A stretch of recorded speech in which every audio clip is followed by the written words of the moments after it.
yeah ఊరు పొటేన్లు ఏం rate చెప్పినావు మరి ఏం రేటు చెప్పినావు 3 కలిసా ఎంత వస్తుంది దీనిలో మాంసం 16-17 వస్తుంది వ్యాపారమా సెల్ నెంబర్ చెప్పు నీ పేరు నీ పేరు రాందాసు 91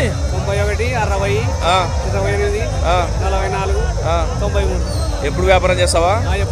ప్రతిదీ శనివారం సంతకు వస్తావా ఎప్పుడు 14 ఉంటాయా ఏమన్నా మిగతా ఉంటాయా లాస్ట్ కాడికి వెళ్ళని మరి తినని 34 ఇవ్వాలని 36 చెప్పినావు 2000 దాకా ఇచ్చిస్తావు దగ్గర చెప్పినావు రాందాస్ సెల్ నంబర్ చెప్పినాడు రైతులు టైంపాస్ కాల్ చేయకుండా అడగండి పోటీలని